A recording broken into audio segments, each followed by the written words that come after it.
Bonjour à tous et bienvenue dans cette nouvelle vidéo où nous parlerons aujourd'hui du programme des élèves de la classe de troisième. Qui dit élèves de la classe de troisième dit ces élèves-là qui sont censés présenter un examen en fin d'année scolaire. Ce qui va nous intéresser aujourd'hui pour les élèves de la classe de troisième, nous allons voir le tout premier chapitre en mathématiques qui s'appelle arithmétique. C'est-à-dire, moi, élève de la classe de troisième, qu'est-ce que je suis censé connaître sur l'arithmétique pour que en fin d'année, je puisse bien composer mon examen BPC et que je puisse avoir de bonnes notes en classe pour la préparation de mon examen. Donc, objectifs principaux à atteindre dans ce chapitre. Donc, l'objectif principal sera de reconnaître un nombre premier, comme c'est marqué là. On doit être capable de reconnaître un nombre premier, c'est-à-dire quand on nous donne un nombre, on doit être capable de dire si c'est un nombre premier ou pas. Le deuxième objectif sera la décomposition d'un nombre en produit de facteurs premiers. On donne un nombre, on doit être capable de le décomposer en produit de facteurs premiers.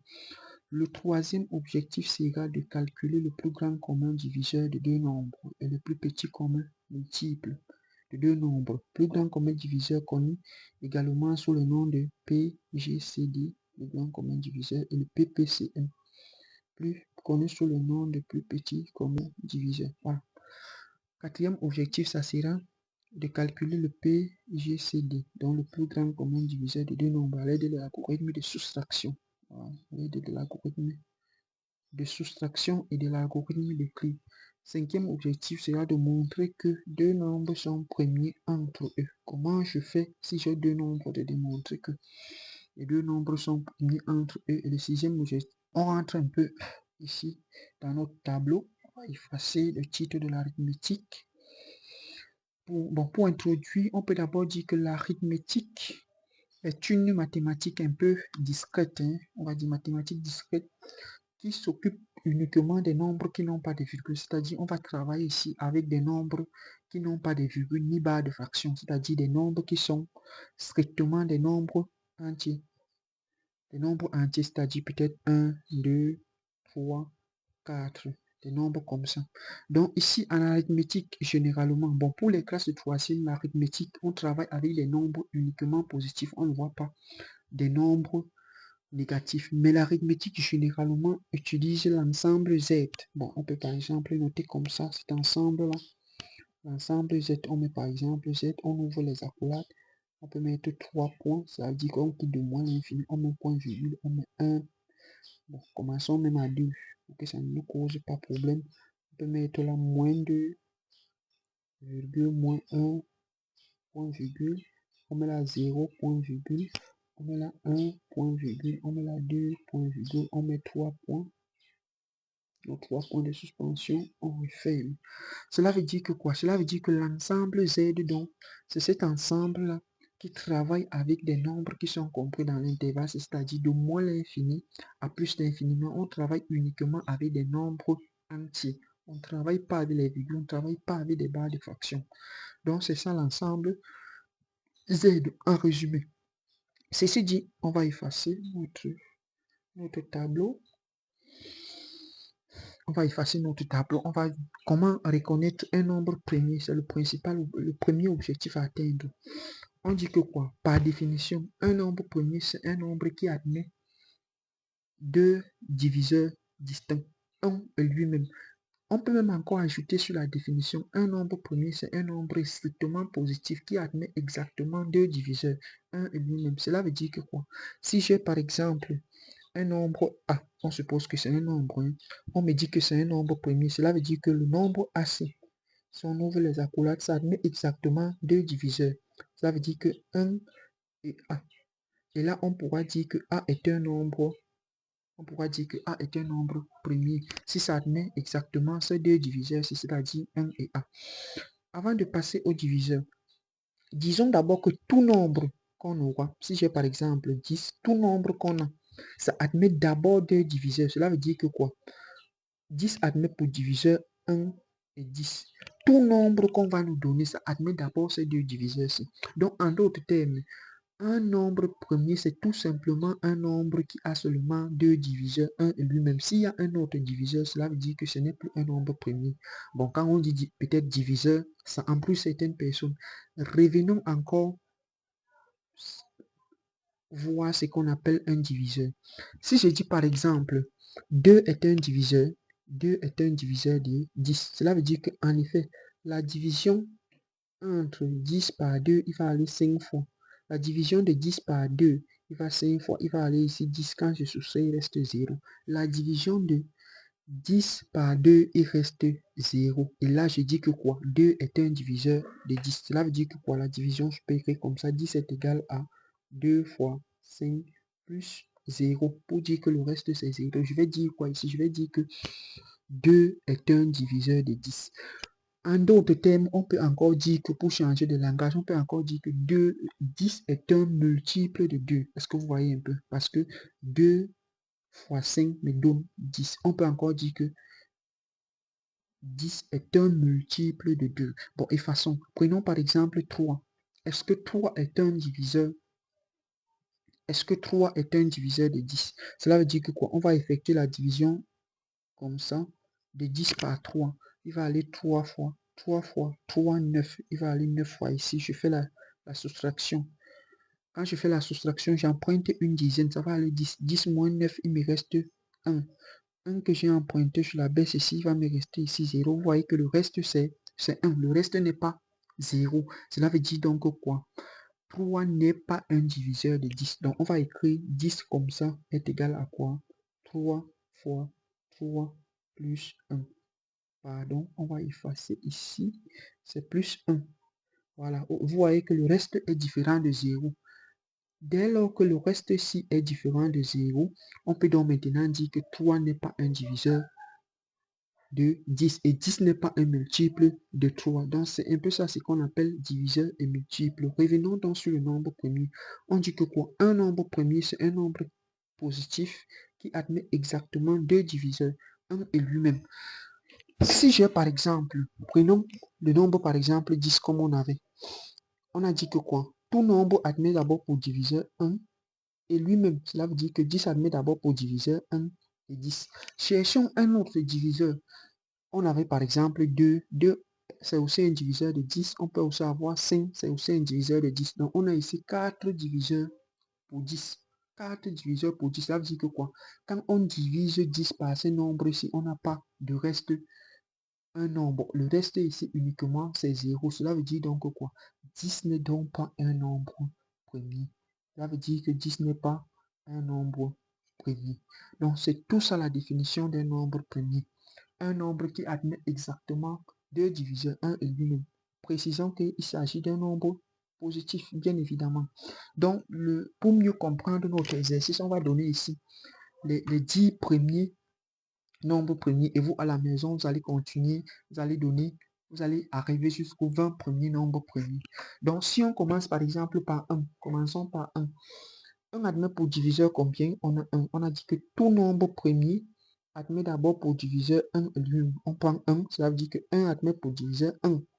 Lui-même aussi, c'est quoi? 1. Donc 1 et 1. C'est tout ça les diviseurs de 1. Si on prend 2, vous voyez que si vous divisez 1 par 2, ça va donner 0,5. Là, on a déjà affaire à des virgules. Mais on ne veut pas, puisque nous sommes en arithmétique, on ne veut pas des virgules. On ne veut pas travailler avec les virgules. Donc, cela veut dire que 1 admet un seul diviseur, qui est quoi? Qui est 1. Or, on a dit qu'un nombre premier, c'est le nombre là qui admet deux diviseurs, 1 et lui-même. Donc, on va donc dire que 1 n'est pas un nombre premier. 1 n'est pas un nombre premier. On prend un autre nombre, on prend 2. On suit par 2. On cherche d'abord le diviseur de 2. Tout nombre admet pour diviseur 1 et lui-même. Cela veut dire que 2 admet pour diviseur 1 et 2. On cherche un autre diviseur. 2 n'admet plus un autre diviseur. Seulement 2 et lui-même. On va donc dire que quoi? 2, c'est un nombre premier. On prend par exemple 3. 3 ici, les diviseurs de 3 sont, il y a d'abord 1 et 3. On cherche un autre diviseur.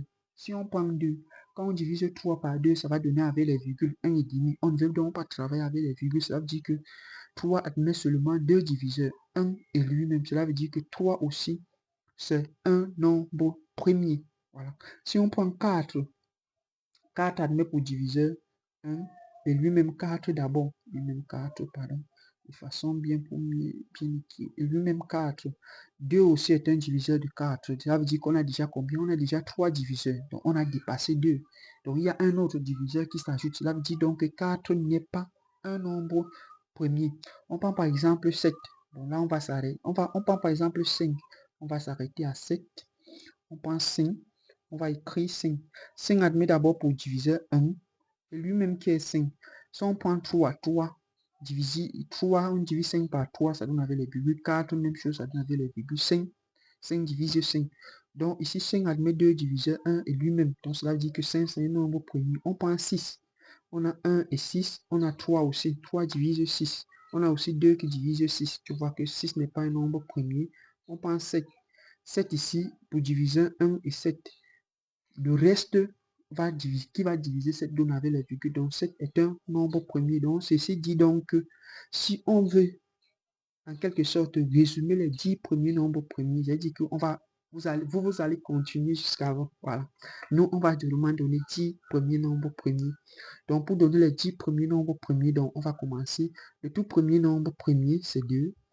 Le second, c'est 3. 4 n'est pas un nombre premier. 5. 7, 8 n'est pas un nombre premier, 9 aussi, 10 n'est pas un nombre premier, on va aller à 11, 12 n'est pas un nombre premier, 6 divise 12, 2 divise 12, donc on va aller à 13, 14, 2 divise 14, 7 aussi, 15 n'est pas un nombre premier, 16 n'est pas un nombre premier, 17, 8, 17, 18 n'est pas un nombre premier, 19, oui, 20 n'est pas un nombre premier, 21 n'est pas un nombre premier puisque 3 divise 21, 7 aussi divise 21, 22 n'est pas un nombre premier, 23 c'est un nombre premier, 24 n'est pas un nombre premier, 25 5 divise aussi, 25, 26 2 divise, 27 3 divise 27, 28, 29 est un nombre premier, on compte un peu, 1, 2, 3, 4, 5, 6, 7, 8, 9 et 10. Et là, vous voyez qu'on a nos 10 premiers nombres premiers. Donc, voilà nos 10 premiers nombres premiers. 10 premiers nombres premiers qu'on a.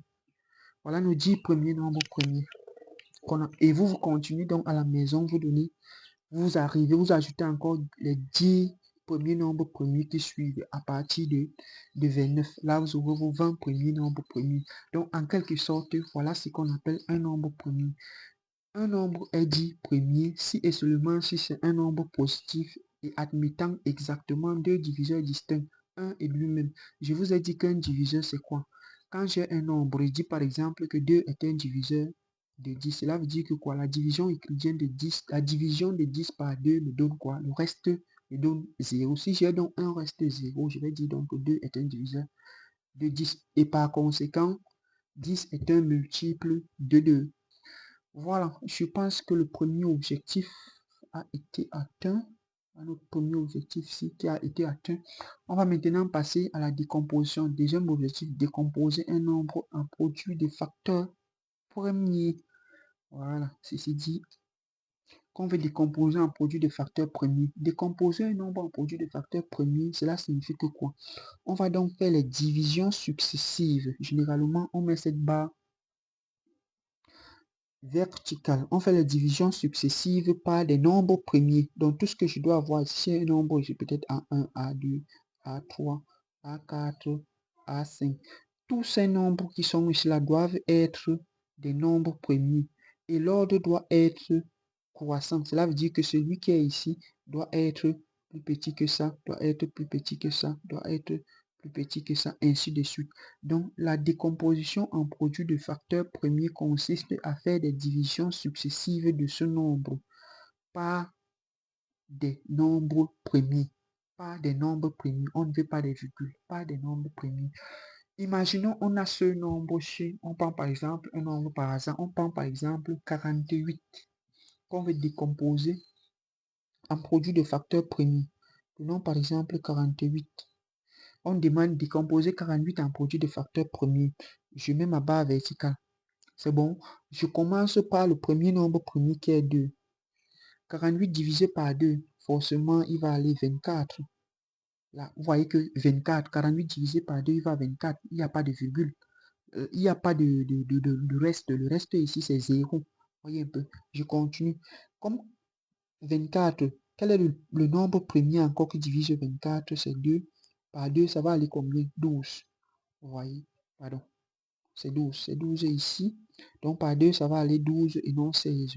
Par 2, ça va aller 6. Par 2, ça va aller 3. Pardon. On va bien écrire 3. Voilà. Et par 2, 3 divisé par 2, ça ne peut plus aller ici par 2. Ça ne peut plus aller ici par 2 parce que ça va donner avec les virgules. Donc forcément, on va suivre avec le nombre premier qui suit 2. C'est combien? C'est 3. Et par 3, ça va aller 1. C'est bon. On va donc maintenant écrire que 48 en décomposition en produit de facteurs premiers nous donne quoi? On compte juste le nombre de 2. 1, 2, 3, 4. Ça va faire 2 fois 2 fois 2 fois 2, là ça fait 4 fois 3. C'est bon. Maintenant, pour finaliser notre écriture, on va mettre 48 est égal à 2 puissance 4 fois 3. Donc, ceci, voilà en quelque sorte la décomposition en produit de facteurs premiers de 48. Voilà comment on a décomposé. Et vous voyez que ici, on a uniquement ici des nombres premiers. Et ces nombres premiers-là doivent être alignés de façon croissante. Cela veut dire que quoi? Comme je quitte ici à 2, comme je quitte ici à 2, je tombe à 2, je tombe à 2, je tombe à 2, je ne peux plus, comme je tombe déjà à 3, je ne peux plus encore venir avoir 2 ici parce que j'ai déjà dépassé 2. Je ne peux plus venir avoir 2 ici. Je vais juste continuer. Si par exemple je finis par 3, je peux juste continuer peut-être par 5. Et dès lors que j'ai déjà dépassé 5, je ne peux plus rentrer à 5.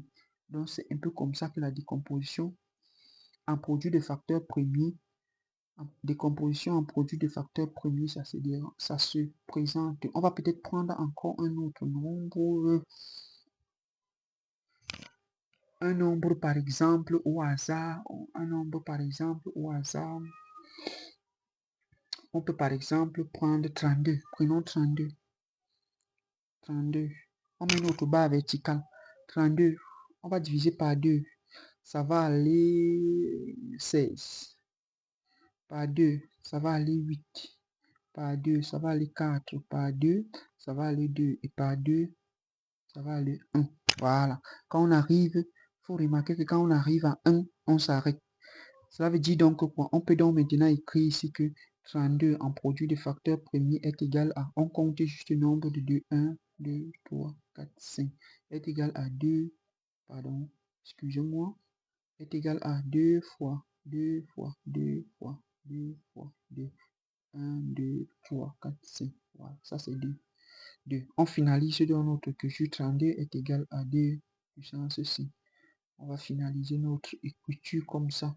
Donc voilà en quelque sorte la décomposition en produit de facteurs premiers de 32. Vous voyez que tous ces facteurs qui sont ici là, ceci-là, ce sont des nombres premiers, uniquement des nombres premiers.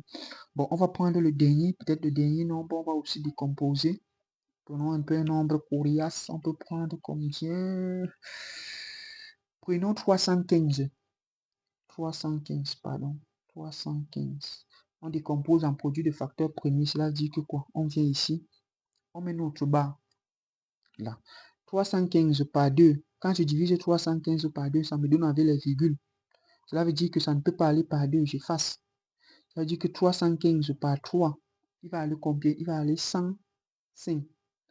105 par 3. Il va aller 35. 35 par 3, ça me donne avec les virgules. Cela veut dire que ça ne peut pas aller avec 30. 35 n'est pas, pas divisible par 3. Je pars par le nombre premier qui suit 3, c'est combien? C'est 5. Voilà. Quand je pars par 5, ça me fait 7. Et je pars encore par 5. Vous voyez que 7 divisé par 5, ça me donne avec les virgules. Cela veut dire que ça ne peut pas aller. Je vais venir donc ici, j'efface. Et le nombre premier qui suit dans 7, c'est combien? C'est 7 et ça va aller une fois. Voilà. Et là, donc, vous constatez que quoi?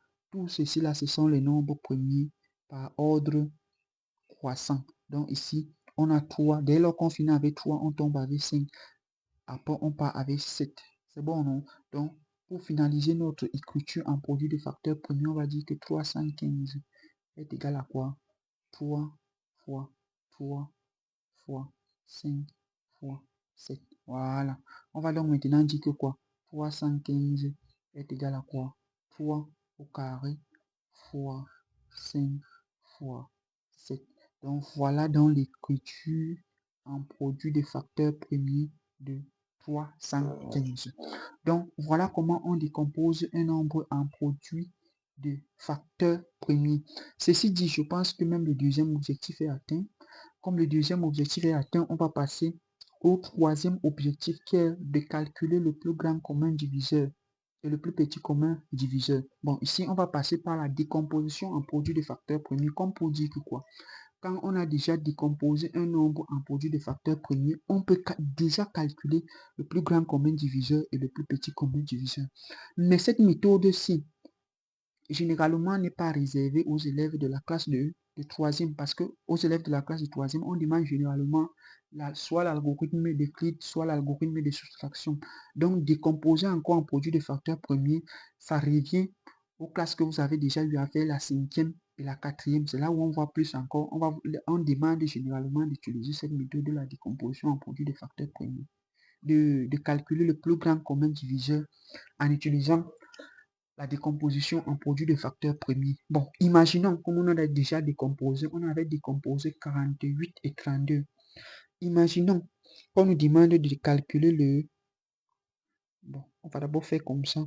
On va d'abord voir l'écriture. Donc, on peut écrire comme ça, plus grand commun diviseur de 48, point virgule 32. Même si on écrit en minuscule, PGCD, 48,32. Il ne faudra pas que ça vous dérange. Tout ça là, c'est la même chose. Soit vous écrivez en majuscule, soit vous écrivez en minuscule. Il y a encore d'autres personnes qui inversent. Ils écrivent ça. PGCD de 32,48. C'est pratiquement la même chose. Donc, les trois écritures, si là sont vraies. Faut pas que si vous voyez ça quelque part, vous commencez à vous poser les questions que mais nous, on n'avait jamais vu ça. On commençait toujours par le plus grand, ou on écrivait toujours en minuscule, on écrivait toujours en majuscule. Donc, tout ça là, c'est la même chose. Même chose aussi, si on vient peut-être ici, supposons, on vient par exemple là, on met P en majuscule, PPCM, ou on met ici PCM, c'est aussi la même chose. Donc, PPCM. C'est aussi la même chose. Ces trois écritures, celles-là sont aussi vraies. Il ne faudra pas que quand vous allez aussi voir ça quelque part, vous commencez à vous poser des questions. Donc, aujourd'hui, on va d'abord commencer avec le plus grand commun diviseur. On va d'abord commencer avec le plus grand commun diviseur. Donc, on va prendre là P, G, C, D. On a dit 48 et 32. Je pense que c'est ça. 48 et 32. On avait déjà On avait déjà décomposé 48 en produit de facteur premier. 48 nous a donné, je pense, 2 puissance 4 fois 3. 2 à la puissance 4 fois 3. Et 32 nous a donné 2 à la puissance 5. Et 32 nous a donné 2 à la puissance 5. Comment je fais donc pour déterminer le plus grand commun diviseur de 48 et de 32? Première chose à faire, je constate que quoi? Je constate que avec la décomposition de 48 et de 32, j'ai 2 qui apparaît ici et j'ai aussi 2 qui apparaît ici. Donc quand on a quelque chose qui apparaît sur les deux nombres, à la décomposition des deux nombres, je vais d'abord prendre 2. Maintenant, je regarde les puissances. Je constate que quoi au niveau des puissances? Je constate que ici, j'ai la puissance 4 et ici, j'ai la puissance 5. Je vais prendre la plus petite puissance. La plus petite puissance. Donc, ici, la plus petite puissance, c'est quoi? C'est 4. Voilà. La plus petite puissance, c'est 4. Je prends 4. Maintenant, je poursuis mon raisonnement. Ici, j'ai combien? J'ai 3 à la décomposition de 48, j'ai 3 qui apparaît là. Par contre, ici, je n'ai plus rien qui apparaît et je ne prends pas. Donc, je vais conclure donc que le PGCD de 48 et de 32, bon, ici, point virgule est égal à 2 fois 2 fois 2 fois 2, qui est égal à quoi? 16. Donc, PGC de 48, point virgule 32 est égal à 16. Donc, voilà en quelque sorte comment on calcule le PGCD, pardon, le PG, là, le PGCD de deux nombres. J'essaye de récapituler comment on calcule ça. J'essaie de récapituler pour que tout le monde puisse bien comprendre. Imaginez-vous, vous avez un nombre A que vous avez décomposé en produit de facteur premier. Ça vous donne 2 au carré fois 3 puissance peut-être 3 fois 5 fois 7. On suppose, vous voyez que tout ça sont les nombres premiers. Et vous décomposez B, ça vous donne 2 à la puissance 5 fois 3 fois 7. Voilà. On demande donc de calculer le plus grand commun diviseur de A et B. Bon, ça c'est juste un exemple pour que tout le monde puisse bien comprendre comment j'ai raisonné. On demande donc de calculer le plus grand commun diviseur de A et B. Qu'est-ce que je fais? Je vous ai dit que pour le faire, quand vous avez déjà fini la décomposition en produit de facteurs premiers, observez juste ce que ça vous a donné. Vous observez les deux membres aussi. Donc le premier membre ici et le second membre ici. Vous regardez les nombres premiers que vous avez. Donc ici, on a 2 qui apparaît ici. On a aussi 2 qui apparaît ici. Donc, quand un nombre apparaît les deux côtés, le côté A et le côté B, quand un nombre apparaît les deux côtés, je le prends. Je prends 2 et je prends la plus petite puissance. Vous voyez bien que la plus petite puissance, c'est celle-ci. Donc, je vais prendre 2 puissance 2. Je fais fois. Je continue. 3 apparaît ici. 3 apparaît aussi ici. Donc, je vais prendre fois 3. Je prends la plus petite puissance. Donc, ici, la plus petite puissance, ici, c'est 1. Donc, on peut mettre 1 en haut, on ne met pas, ou on laisse comme ça là. Donc, quand on ne met pas quelque chose comme ça, c'est la puissance 1. Je laisse. On continue. On met fois. Vous constatez que quoi? Ici, j'ai 7 qui apparaît ici à B. Ici, j'ai 7 qui apparaît à A. Ils ont quoi? La même puissance. Donc, je vais toujours prendre 7.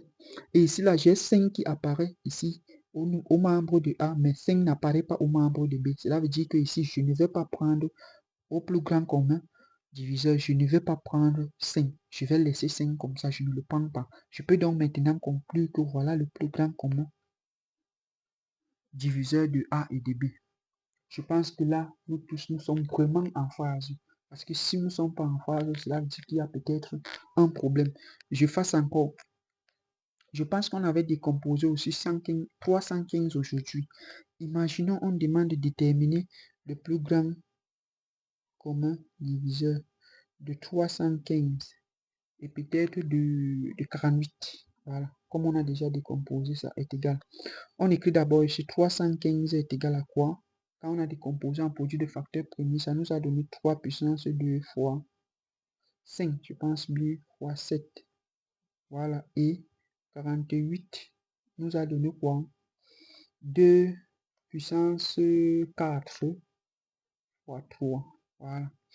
Qu'est-ce que je fais? Je vous ai dit, mes amis, première chose, on observe d'abord ce qu'on a obtenu ici au niveau de la décomposition en produit de facteur premier. Deuxième chose, j'observe les membres qui apparaissent, les nombres premiers qui apparaissent des deux côtés. On constate que quoi? Si je commence ici par 3, j'ai 3 qui apparaît ici au niveau de 315. Est-ce que 3 apparaît aussi au niveau de 315? Oui, j'ai aussi 3 qui apparaît au niveau de 315. Donc cela veut dire que 315 est égal. Pardon, excusez-moi, je vais effacer ça. Cela veut dire que le PGCD de 315, moi j'ai plutôt mis 314, excusez-moi encore. Donc je vais mettre ici 315 et 48. Donc je vais faire 3 apparaît ici, non seulement 3 apparaît ici, et ici aussi 3 apparaît. Qu'est-ce que je fais? Je vais d'abord prendre 3. Voilà. Comme j'ai pris 3, je regarde les exposants. Ici, j'ai la puissance 2. Ici, j'ai la puissance 1. Je prends la plus petite puissance qui est quoi? 1. Donc, je laisse fois. Je continue. Ici, j'ai 5 qui apparaît ici. Ici, je n'ai pas 5 qui apparaît ici. Je laisse. Ici, j'ai 7 qui apparaît ici. Ici, je n'ai pas 7 qui apparaît ici. Je ne prends pas. Ici, j'ai 2 qui apparaît ici. Ici, je n'ai pas 2 qui apparaît ici. Cela veut dire que je ne prends pas. Donc, cela veut dire que là, le plus grand commun diviseur de 315, on peut maintenant dire que PGCD de 315 et de 48 est égal à 3. On met comme ça, on encadre. Voilà. On met comme ça, on encadre. Donc, c'est donc ça le plus grand commun diviseur de 48 et de 315. On va effacer.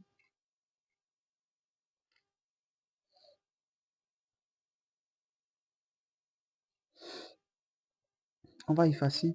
On va aussi faire pour 315 et 32. On va faire PGCD 315.32. C'est égal à combien? On sait que 315 est égal à 3 au carré fois, on a déjà eu à décomposer ça, fois 5 fois 7. 32 est égal à combien? 32 est égal à 2 puissance 5. Voilà. On commence alors. Observation. On commence. Ici, voilà le membre à décomposition que j'ai ici. J'ai 3 qui apparaît ici. Est-ce que 3 apparaît ici? Non. Je ne prends pas 3. J'ai 5 qui apparaît ici. Est-ce que 5 apparaît ici? Non. Je ne prends pas 5. J'ai 7 qui apparaît ici. Est-ce que 7 apparaît ici? Non. Je ne prends pas 7. J'ai 2 qui apparaît ici. Est-ce que 2 apparaît là-bas? J'ai 2 qui apparaît ici. Est-ce que 2 apparaît ici? Non, je ne prends pas. Vous voyez qu'aucun membre n'apparaît des deux côtés et qu'un nombre premier n'apparaît des deux côtés à la décomposition en produit de facteurs premiers. Cela veut dire que je peux donc conclure ici que le plus grand commun multiple de ça, c'est 1. Donc, quand aucun nombre n'apparaît, on conclut que le plus grand commun multiple de ce nombre, c'est 1. Donc, ici, on peut effacer. Ici, on efface ici. On efface ici. Maintenant, on va passer au plus grand commun. On va passer au plus petit, pardon, commun multiple. Plus petit commun multiple. Prenons par exemple de 48 et de 32. Toujours. On sait toujours que notre 48 est égal à 2 puissance 4 fois 3. Et notre 32 est égal à 2 puissance 5. Maintenant, avec le plus petit commun multiple, qu'est-ce qui va se passer? On va toujours observer ça. Observer ce qui nous a donné en décomposition en produit de facteurs premiers. Donc ici, on va mettre égal. J'ai 2 qui apparaît ici. Est-ce que 2 apparaît aussi ici? Oui, je prends 2. Je regarde maintenant les puissances. Ici, j'ai 2 à la puissance 4. Ici, j'ai 2 à la puissance 5. Entre les deux puissances, quelle est celle la plus grande? C'est celle-ci. Et ici, maintenant, avec le plus petit commun multiple, je prends plutôt la plus grande puissance. 5 fois, je multiplie. J'ai 3 qui apparaît ici. Est-ce que 3 apparaît ici? Non, je prends toujours. Donc, avec le plus petit commun multiple, quand un nombre n'apparaît pas les deux côtés, je prends toujours ce nombre-là. Quand un nombre apparaît les deux côtés, je prends ce nombre-là et je prends la plus grande puissance. C'est tout simplement ça et c'est très facile à faire. Donc, voilà un peu le plus grand. On va donc conclure que le plus petit commun multiple de 48 et de 32 est égal à 2 puissance 5 fois 3. Vous venez donc dans votre calculateur, 2 puissance 5, c'est 2 fois 2 fois 2 fois 2 fois 2. 1, 2, 3, 4, 5 fois 3. Vous allez calculer dans votre calculateur, ça va vous donner un nombre. Vous allez mettre ce nombre-là ici. Vous soulignez en 2 traits. Donc voilà en quelque sorte comment on détermine le PP. En quelque sorte comment on détermine le PPCM. Le PPCM. On va peut-être prendre, on va encore prendre nos exemples. On va peut-être prendre PPCM. On va prendre 315, pardon. On va prendre 315 et 48. On sait que 315 est égal à combien? 315 est égal à 3 au carré fois 5 fois 7 et 48 est égal à 2 puissance 4 fois 3. Je commence par l'observation, comme on a dit au départ. J'observe ça et j'observe celui-ci. Je constate que quoi? Donc, on va mettre égal ici en haut. Il y a 3 qui apparaît ici. Il y a 3 qui apparaît aussi ici. 3 apparaît là, 3 apparaît là. Je vais prendre 3. Voilà. Et je prends la plus grande puissance. Vous voyez que voilà les puissances qui sont là. Ça, c'est la puissance 1, ça, c'est la puissance 2. Je vais prendre la puissance 2. Voilà. Fois. Je continue. Il y a 5 qui apparaît là. 5 n'apparaît pas ici. Je prends toujours 5. Même si ça avait la puissance 10, je prenais toujours la puissance 10 là. Je vais prendre 5. Je continue. Fois. Il y a 7 qui apparaît là. Il y a 7 qui n'apparaît pas ici. Je prends toujours 7. Voilà. Et il y a 2 qui apparaît ici. Il y a 2 qui n'apparaît pas ici. Je prends toujours ce 2 puissance 4 là. Donc pour dire que quoi? Le P, pardon. Excusez-moi. Pour dire que le PCM de 315 48 est égal à quoi? 3 au carré fois 5 fois 7 fois 2 puissance 4. On va mettre comme ça. Donc, c'est en quelque sorte ça. Donc, pour récapituler, si on a par exemple, pour faire un petit récapitulatif, si on a par exemple deux nombres, on a deux nombres A et B, on a décomposé A nous donne par exemple 2 puissance 2 fois 3 puissance 4 fois 5 fois 7. On a par exemple B nous donne 3 fois peut-être 7. C'est bon. On veut par exemple donner, pardon, le PCM de A, point virgule B. Ça va nous donner quoi ici? Ça va nous donner, on passe toujours par notre phase d'observation. Vous voyez qu'on a ça quand on décompose et on a aussi ça quand on décompose. Je constate que quoi? 3 apparaît ici, 3 apparaît aussi ici. Donc je vais prendre 3 avec celui qui a la plus grande puissance, puissance 4, parce qu'ici c'est 1 fois. Je continue, il y a 7 qui apparaît ici, il y a aussi 7 qui apparaît ici. Fois 7. Bon, ils ont les mêmes puissances. Je conserve la puissance là, c'est 1. Maintenant, j'ai fini. J'ai 2 qui apparaissent. Est-ce que 2 apparaît aussi en bas? 2 n'apparaît pas en bas, mais je prends toujours. Donc, je vais prendre 2 puissance 2 avec sa puissance. Je continue. Il y a 5 qui apparaît ici. 5 n'apparaît pas ici. Je prends toujours ce 5 là. Donc, c'est en quelque sorte comme ça qu'on fait la décomposition. On calcule le PPCM. Deux nombres. Pour dire que quoi? Quand je vais calculer le PPCM de deux nombres, je décompose d'abord ce nombre en produit de facteurs premiers. Quand un nombre premier apparaît sur la décomposition en produit de facteurs premiers des deux membres, je le prends et je prends celui qui a la plus grande puissance. Donc je prends le nombre qui a la plus grande puissance. S'il y a un nombre qui apparaît sur la décomposition d'un membre et que ça n'apparaît pas sur l'autre, je prends toujours ce nombre-là. Par contre, avec le plus grand commun diviseur, quand je décompose en produit de facteurs premiers, s'il y a un nombre premier qui apparaît les deux côtés, à la décomposition des deux côtés, je prends ce nombre-là et je prends celui qui a la plus petite puissance. Maintenant, s'il y a un nombre qui apparaît sur la décomposition de l'autre et ça n'apparaît pas sur l'autre, je ne prends pas. Donc, ceci dit, on peut dire que notre troisième objectif est atteint. Notre troisième objectif est atteint. Troisième objectif ici est atteint. Troisième objectif est atteint. On va donc maintenant passer au quatrième objectif, calculer le PGCD à l'aide de l'algorithme des soustractions, à l'aide de l'algorithme de Euclide. Voilà. Donc, on va d'abord effacer ici. On va effacer ici. Effacer ici. Donc le pardon,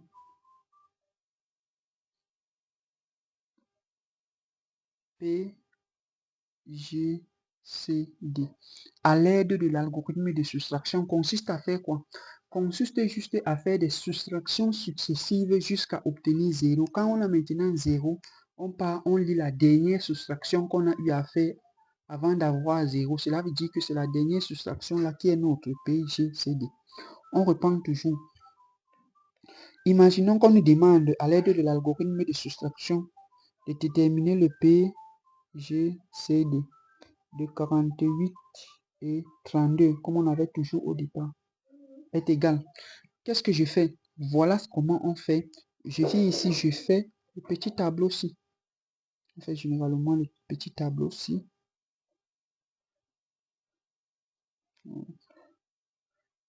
J'ai ici A, j'ai ici B. Pardon. Je vais un peu effacer.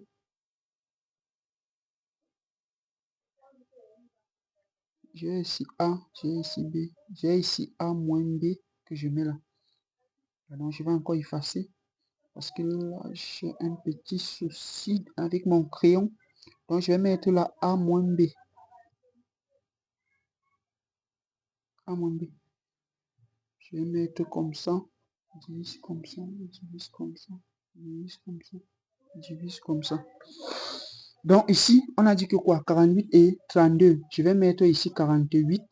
Je vais mettre ici 32. 48 donc moins 32, il va me rester combien? 16. Pour donc continuer, je vais seulement prendre les deux ci. Je prends les deux ci. Je regarde entre 32 et 16. Qu'est-ce qui est plus grand? C'est 32. Donc je vais venir ici. Je vais mettre ici en haut plutôt 32 et je vais mettre 16 là. 32 moins 16, il me reste combien? 16. Comme il me reste donc 16, qu'est-ce que je vais faire? Je vais juste prendre les deux ci. Les deux ci. Et vous voyez que quoi? On a 16 et 16. Donc on va mettre ici 16 et on met ici 16. 16 moins 16, il nous reste quoi? 0. Quand on a déjà 0, cela veut dire qu'on peut s'arrêter. Comme on a 0 ici, quelle est la soustraction qui nous a donc permis d'avoir 0? C'est tout simplement ça. C'est 16 moins 16. Et là, on peut donc conclure que quoi? Le PGCD de 48 et de 32 est égal à 16. Voilà. On peut donc maintenant écrire comme ça. Donc, en quelque sorte, c'est comme ça que l'algorithme de soustraction, ça s'effectue pour pouvoir calculer le PGCD. Cela veut dire que quoi? Je fais mon petit tableau, je mets A et B. A doit toujours être plus grand que B. À chaque fois, A est plus grand que B et je continue. Donc, on va maintenant prendre un autre exemple. Bon, je vais par exemple effacer.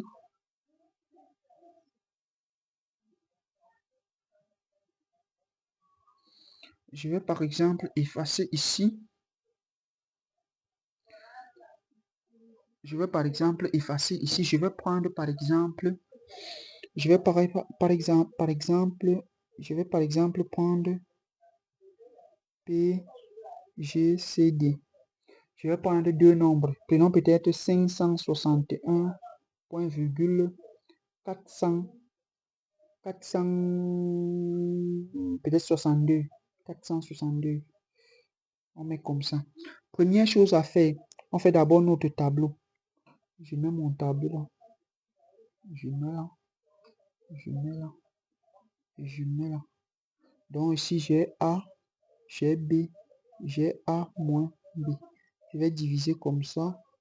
Bon, à l'examen, il faudra bien faire le tableau avec la règle, hein, pas comme je suis en train de faire là. Bon, on fait juste pour que vous puissiez comprendre. Donc là, on met le plus grand. On va segmenter notre petit tableau. On segmente, on segmente, on segmente, on segmente, on segmente. Ici, on met toujours le plus grand ici. Donc, on va mettre ici 561. Ici, on va mettre 462. 462. Je vais donc maintenant faire quoi? 561 moins 462, c'est égal à combien? C'est égal à 99. Voilà. 99. Et on a dit que dans la suite, on va prendre quoi? On va uniquement prendre ces deux-ci. On va uniquement prendre ces deux-ci. Donc pour continuer, on va mettre quoi ici? Entre les deux, qu'est-ce qui est plus grand? C'est 462. Donc, si on va mettre 462, et si on va mettre 99, on va mettre ici 99. 462 moins 99 va rester combien? 66. Il nous reste 66. Pour donc continuer, on prend encore les deux ici. Donc cela veut dire que quoi? On va mettre ici, on prend le plus grand, on met en haut, 99, pardon, crayon. Et ici, on va mettre 66. 99 moins 66 va rester combien? 33. Voilà. Et après, on prend quoi? On prend les deux ici. Les deux ici. Et tu voyez que le plus grand, c'est 63. Donc, on va mettre ici en haut. On va mettre... Pardon, le plus grand, c'est 66. On va mettre 66 ici. On va mettre 33. 66 moins 33, il va nous rester combien ici? Il va rester ici 33. Et là, on prend les deux ici. On aura donc ici combien? On aura donc ici 33 et ici 33. 33 moins 33, il va donc nous rester combien ici? Il va donc nous rester ici 0. Et on a dit que quand on trouve 0, on monte juste voir c'est lui qui nous a donné 0. C'est combien? C'est 33 moins 33. Donc on va donc conclure que quoi? Le PGC de 561 et de 462, c'est combien? C'est 33. Voilà. Vous voyez que maintenant, c'est plus facile, non, les amis?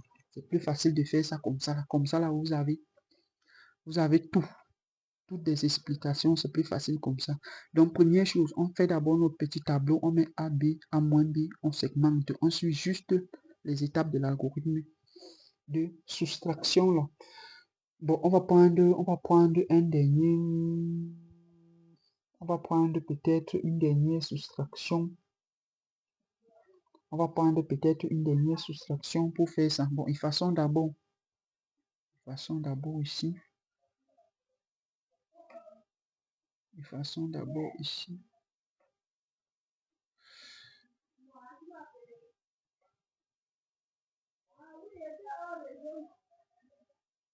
Façon d'abord là-bas. Prenons un autre nombre pour faire notre algorithme de soustraction. Quel est le nombre qu'on peut prendre? Bon, prenons un nombre comme ça au hasard. Prenons par exemple 50. On peut prendre même combien là? Bon, prenons par exemple 30. 30 et par exemple 15.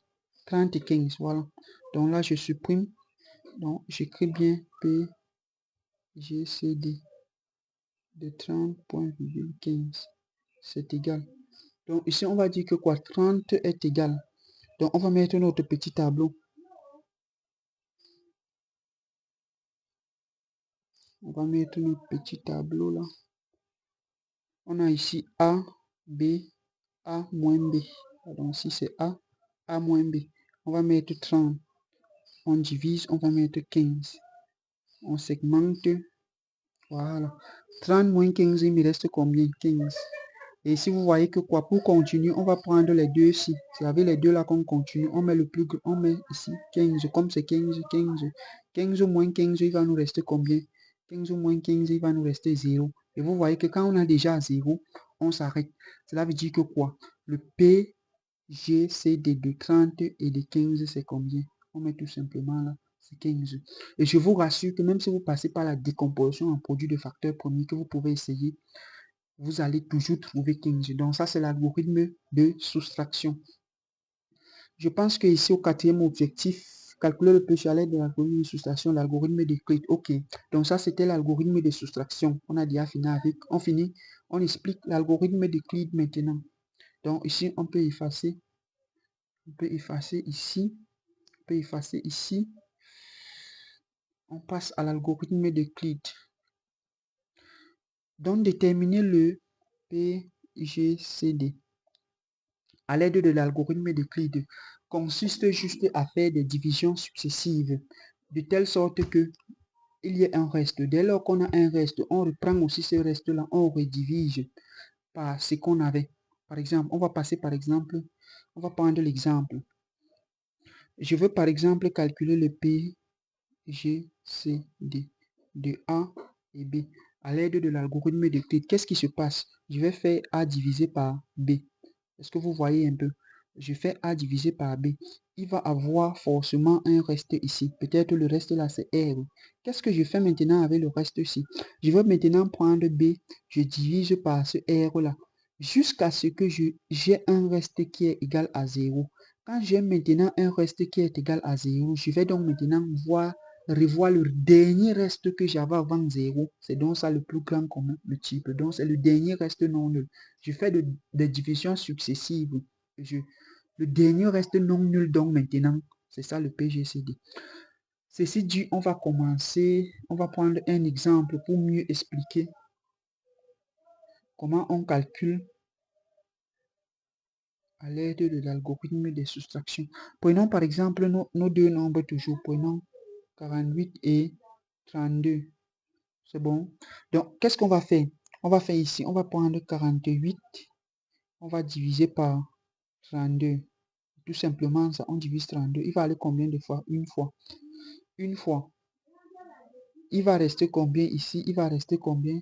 Ça fois ça, 32. Voilà, on soustrait. Il nous reste combien ici? 16. Vous voyez que le reste ici, c'est combien? C'est 16. Ce reste ici est non nul. Qu'est-ce que je fais?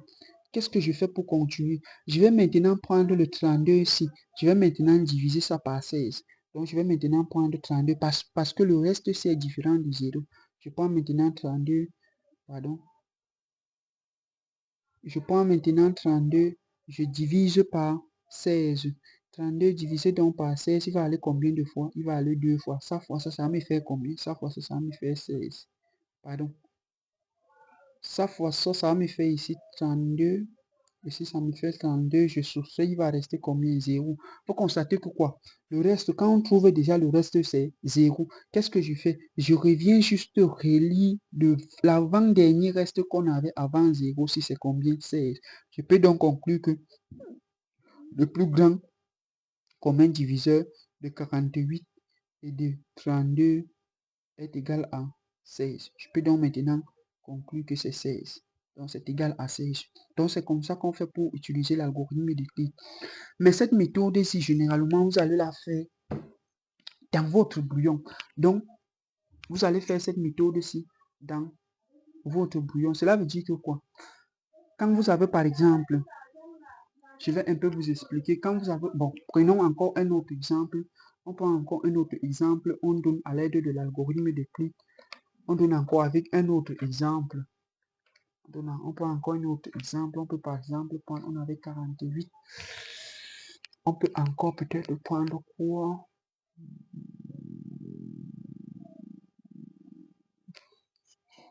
Prenons un peu 48 et 10. 48 et 10 pour comprendre. On prend, ou on prend même 32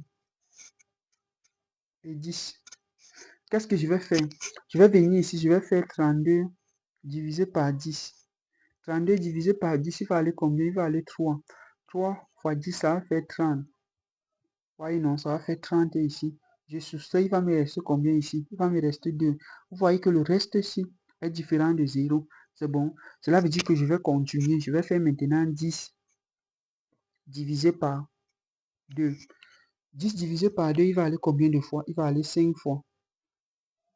5 fois 2, 10. 5 fois 2, 10. Donc ici, il va aller 10. Je soustrais, il reste combien? 0. Dès lors que je trouve le 0 qui reste, je viens juste lire l'avant-dernier reste avant de trouver 0. Donc je peux conclure que quoi? Le PGCD de 32 et de 10 est égal à combien? Est égal à 2. Voilà. Donc voilà un peu comment on écrit ça. Donc avec l'écriture simplifiée, généralement la division, ce n'est pas très conseillé sur votre feuille de composition. Quand on demandait par exemple, voilà l'expression qu'on écrit. Souvenez-vous, aujourd'hui au début on avait dit que quoi? Quand on disait par exemple 2 était un multiple de 10, cela veut 2 était un diviseur de 10 et 10 était un multiple de 2. Cela veut dire qu'on pouvait écrire 10 était égal à combien? 2 fois 5 plus 0. Vous voyez que le reste ici c'est 0. Donc l'écriture ici sur votre feuille de composition sera plus digeste. Est-ce que vous voyez un peu? Parce qu'on a fait quoi? On a fait 10 divisé par 2. Voilà comment on fait avant d'écrire l'écriture. Là, 10 divisé par 2, ça nous a donné 5. Ça fois ça nous a donné 10. Il est resté 0 ici. Donc, je peux écrire ça. 10 est égal à 2 fois 5 plus le reste ici. Plus le reste qui est quoi? 0. Donc, ça, c'est plus l'écriture qui sera conseillée sur votre feuille de composition. Ceci dit, on va effacer ici. Aujourd'hui, on demande par exemple, regardez comment je vais faire. On demande par exemple donner le PGCD. De combien là? De 48, supposons 48 et de 32. Point virgule, on va mettre 32 est égal. Qu'est-ce que je vais faire? Je viens tout simplement ici, je sais que 48 divisé par 32, et je fais cette division-là au brouillon. Je sais quoi ici? Je sais que quoi? 48, je vais faire ici 48 divisé par 32, c'est égal à, il va aller une fois, non? Une fois, ça va faire 32. Je soustrais, il va me rester combien ici là? 16. Cela veut dire que quoi? Je peux venir ici, j'écris ici 48 est égal à quoi? Est égal à 32 fois 1 plus le reste 16. Est-ce que vous voyez un peu les chers amis? Et ici là maintenant, on peut maintenant supprimer ça. Je n'ai pas encore fini parce qu'il faut que quoi? Il faut que le reste ci, il faut que le reste ci là me donne 0. Si le reste ne m'a pas encore donné 0, je ne peux pas dire le PGCD. Donc je vais continuer. Je vais continuer donc en faisant quoi?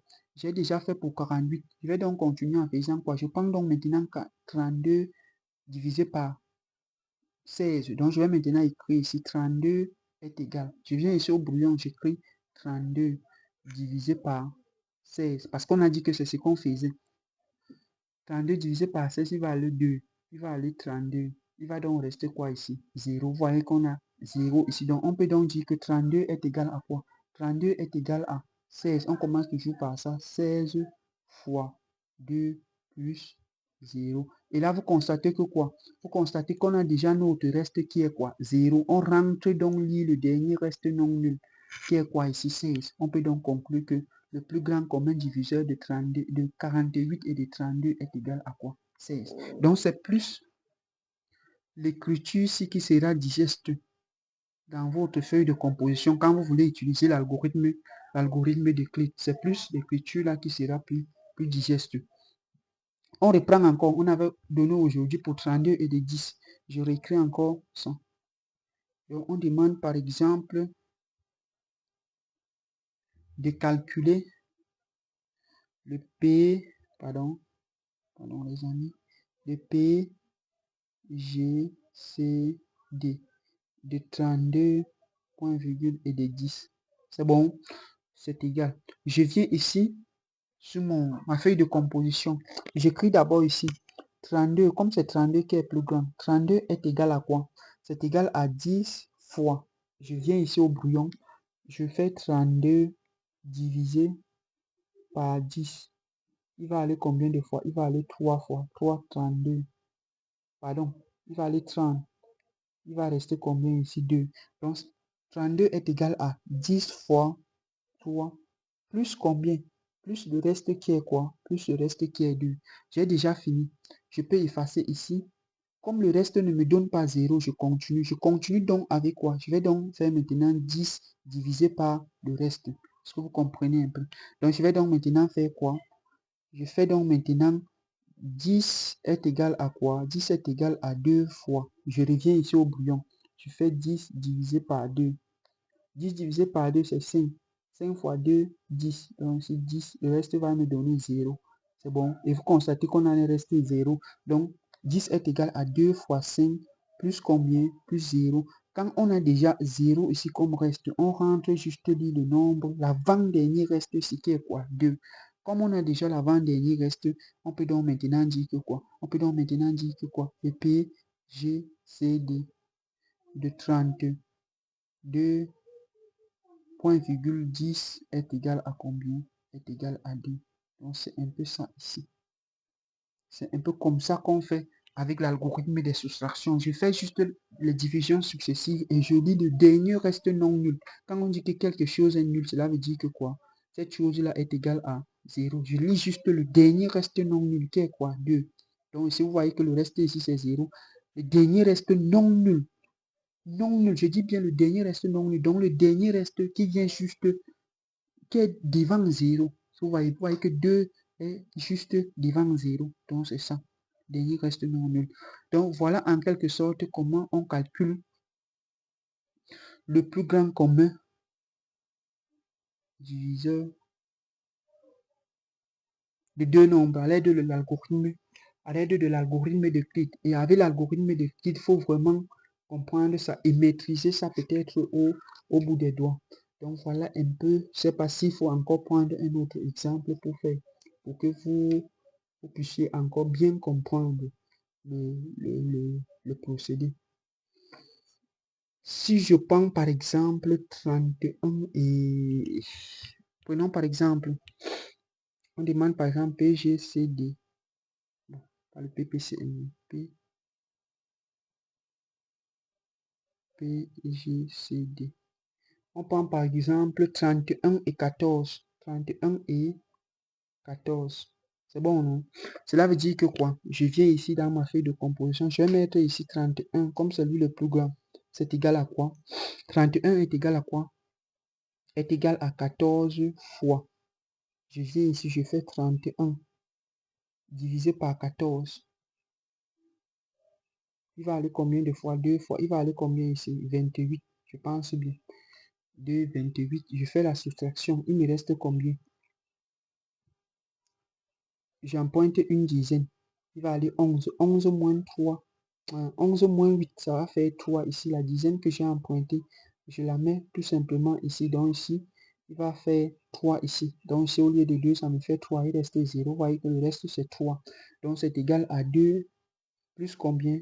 Plus 3. C'est bon, non? Cela veut dire maintenant que comme le reste n'est pas 0, je continue toujours. Donc j'efface d'autres divisions que j'ai fait ici. Je vais maintenant faire quoi? Je fais maintenant 14, pardon. Je fais maintenant 14 est égal à 3 fois combien? Je viens ici, je fais donc 14 divisé par 3. Je pense que 14 divisé par 3, il va aller 4. 4 fois 3, 12. Vous voyez, non? 12, je soustrais, il me reste 2. Vous voyez que le reste est toujours non nul. Je peux dire que 14 est égal à 3 fois 4 plus 2. Le reste ici n'est pas égal à 0. Je continue toujours. Donc, je vais maintenant faire 3 est égal à combien? 3 est égal à 2 fois 1. 3 est égal à 2 fois 1 plus 1. Voilà. Et vous voyez que le reste ici est toujours différent de 1. Donc, inutile de faire ça. J'ai tout simplement, excusez-moi, j'ai tout simplement fait 3 divisé par 2. Il va aller 1, il va aller 2, je soustrais, il reste 1. Voilà. Donc, tout simplement ce que j'ai fait. Donc, je vais maintenant faire quoi? Je vais maintenant faire 2. Je vais maintenant venir ici, on avait 3. 2 est égal à quoi par rapport à 1? Donc, je vais faire 2 est égal à 1 fois 2. Ça, non? Plus 0. Donc, si je fais ici 2 divisé par 1, chacun aura 2. Ça fois ça, ça va faire 2. Je soustrais, reste 0. Et on constate que quoi? On a maintenant quoi ici? On a maintenant le dernier reste non nul. Le dernier reste non nul qui est quoi? Le dernier reste ici, c'est quoi? 0. Maintenant, le dernier reste non nul qui est quoi? Donc quoi ici, là? 1. Donc, on va donc maintenant conclure que quoi? Bon, on va effacer ici. On va donc maintenant conclure que voilà notre dernier reste non nul ici qui est 1. Parce que le dernier reste ici, c'est 0. Le dernier reste non nul, c'est 1. On va maintenant conclure que le PGCD est combien? 31, 14 est égal à combien? 1. Voilà. Égal à 1. On souligne comme ça en 2 traits. Donc, c'est en quelque sorte comme ça qu'on présente l'algorithme d'Euclide. Donc, ça sera plus digeste de présenter cette façon de faire ici sur votre feuille de composition que de faire comme je faisais les divisions à côté. Là, les divisions d'à côté là permettent juste de mieux voir comment je vais écrire le nombre là de cette façon-ci et de repérer le dernier reste non nul qui est tout autre que mon plus grand commun diviseur. Bon, ici là, on a trouvé 32 et 14, on a trouvé 1. Bon, on va un peu appliquer appliquons un peu l'algorithme de soustraction si ça nous donne aussi 1 pour vérifier, non, mais ça va forcément donner. Appliquons l'algorithme de soustraction pour voir si ça nous donne aussi 1. On a dit qu'avec l'algorithme de soustraction, pardon, qu'est-ce que je vais faire? Je vais tout simplement tracer ça. Je trace ici, je trace ici, je trace ici, je trace ici comme ça, je mets A là, je mets B, je mets A moins B, je ferme. Comme on a 31 et 14, je vais mettre ici 31, je vais mettre 14 en bas. Voilà. Ainsi de suite, je divise comme ça. Divise comme ça. Je vais maintenant commencer 31 moins 14, il me reste 17. Voilà, 31 moins 14, il me reste 17. On a dit que dans la suite, on va prendre tout simplement ça. On ne prend plus celui qui est en haut. Comme 17 est plus grand que 14, donc ici en haut, je vais mettre plutôt quoi ici? Je vais mettre 17 ici. Et en haut, je vais mettre 14. Donc 1 là et 4 là. 14 moins 17, il me reste quoi? 3. Donc ici, je prends tout simplement ça. Je prends tout simplement ça. Il me reste 3. Donc, je vais maintenant prendre 14 et 3. Donc, je continue. Je prends ici 14. Je prends ici 3. 14 moins 3, il me reste tout simplement combien? 11. Donc, je vais venir ici. Je vais prendre ça. Donc, je mets 11 en haut. Je mets 3 ici.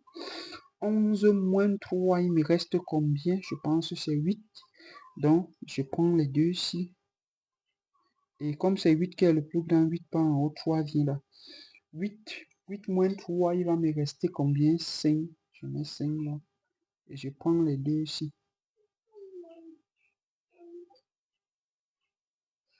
Je prends les deux ici.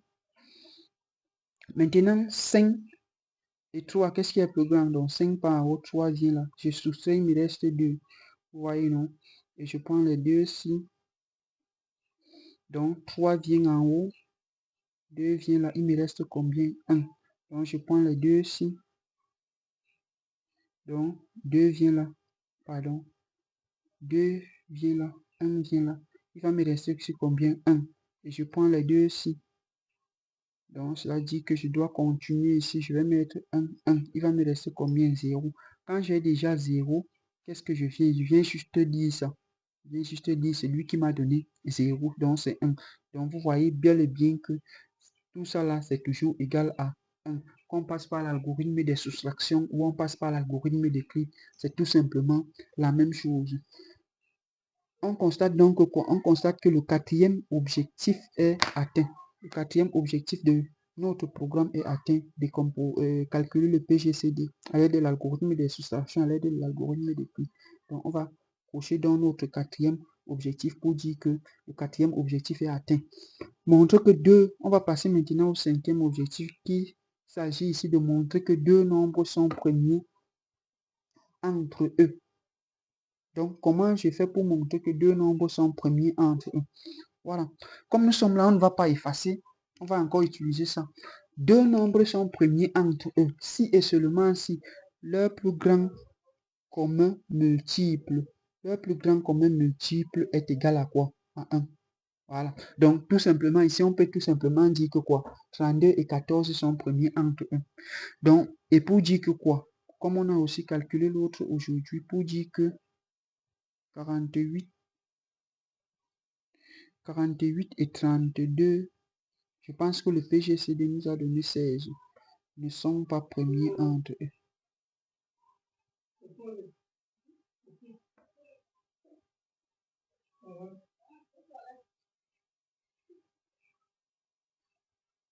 Donc 48 et 16 ne sont pas premiers entre eux. Donc c'est tout simplement ça. On peut encore prendre quoi? Un nombre qui est... Deux nombres qui sont premiers entre eux. Deux nombres qui sont premiers entre eux.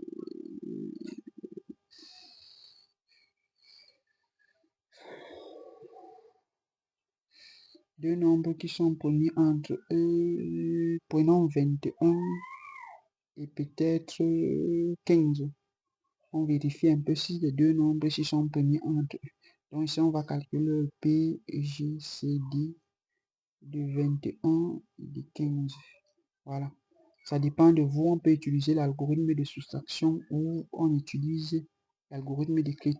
Donc, si on va utiliser l'algorithme de Clit, donc on va venir ici. Pour utiliser l'algorithme de Clit, on va mettre 21 est égal à 15 fois. On vient diviser ici. 21 divisé par 15. Il va aller une fois. Il va aller ici 15. Je soustrais. 11 moins 5. Il va me rester ici 6. Donc ici, il me reste ici 6. Donc ici, ça va faire fois 1 plus le reste qui est 6 plus 6. Voilà. Je prends maintenant 15 est égal à 6 fois. Je viens encore ici, je divise je divise 15 par 6. 15 divisé par 6, il va aller 2. Ici, il va 12. Il va me rester ici 3. Donc, 15 est égal à 2. 15 est égal à 6 fois 2 plus le reste ici, c'est 3. Je vais maintenant prendre 6 est égal à 3 fois. Donc, ici, je viens toujours ici. 6 est égal, je mets ici 6. Pardon. Je mets ici 6 divisé par 3. Il va aller 2 fois. Ça va faire 6. Et ici, il va rester 0. Donc, 6 est égal à 3 fois 2 plus 0. Voilà. Donc là, on peut écrire comme ça. Et là, on constate que le dernier reste, ici on a déjà le reste 0, le dernier reste non nul, c'est 3. Donc on va donc faire comme ça, on efface pour dire que quoi? On va effacer comme ça, on efface ici. On écrit PGCD.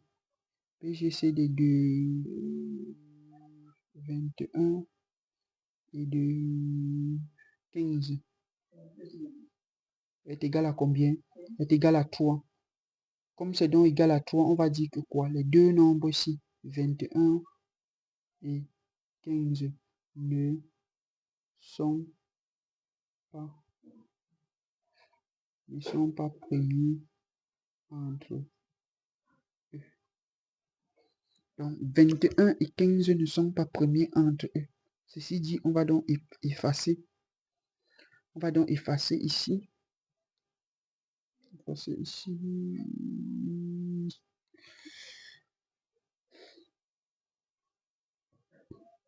On récapitule. A et B sont premiers entre eux si et seulement si. Donc c'est ça la condition. Si et seulement si P, G, C, D de A point virgule B est égal à combien? Est égal à 1. Et on a toutes des méthodes pour calculer le PGCD, que ce soit la décomposition en produit des facteurs premiers pour calculer le PGCD, que ce soit l'algorithme des soustractions, l'algorithme des clés. Donc, si on vous demande un jour les deux nombres, si sont-ils premiers entre eux, je calcule sur le plus grand commun diviseur. Si c'est égal à 1, je conclue que c'est premier. Si c'est différent de 1, je conclue que ces deux nombres ne sont pas premiers entre eux. Donc, ceci dit, je pense aussi que le quantième objectif, le cinquième objectif est atteint. Donc, on peut maintenant venir mettre ici, même le cinquième objectif est atteint. On va maintenant terminer avec le système, le dernier objectif, connaître les relations entre le PGCD et le PPCM.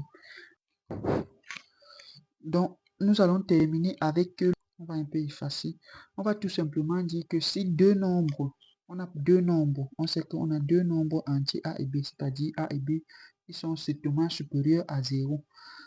On va tout simplement dire que A fois B est égal au P, G, C, D de A, pardon, A, on va supprimer ça, PGCD de A, point virgule B fois le PCM de A, point virgule B. Voilà. Donc voilà la principale relation qui existe entre le plus grand commun diviseur et le plus petit commun multiple. Généralement, les élèves ont souvent la difficulté de manipuler cette expression-ci.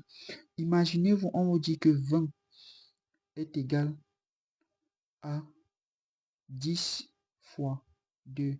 Vous voulez déterminer 10 sera égal à quoi? 2 sera égal à quoi? Je viens tout simplement ici, je vais dire que quoi?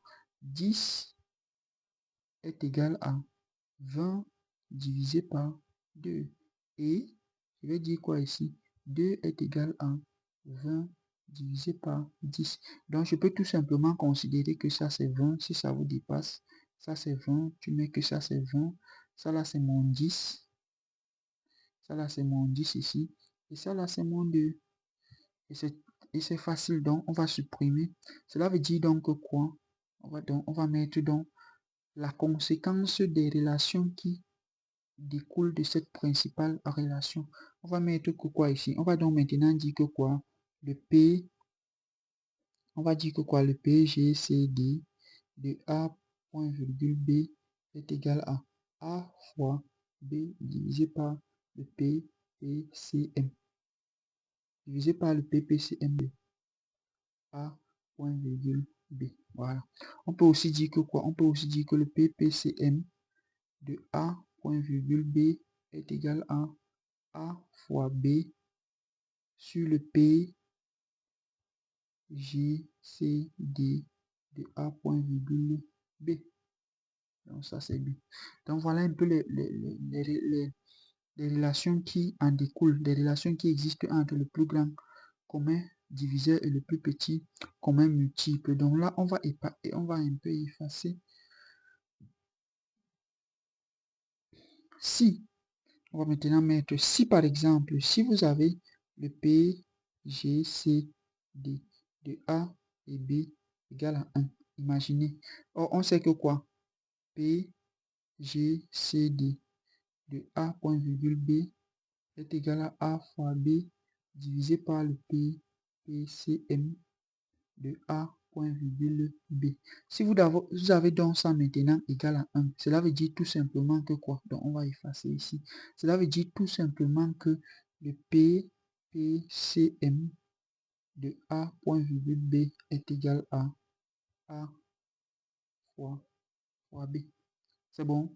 Donc, cela veut dire que si vous avez deux nombres qui sont premiers entre eux, leur plus grand commun, leur plus petit commun multiple est tout simplement égal à A fois B. Ça, ce sont les règles pour aller plus vite dans les exercices. Donc, on va un peu effacer. On va un peu effacer. Il faut aussi dire que si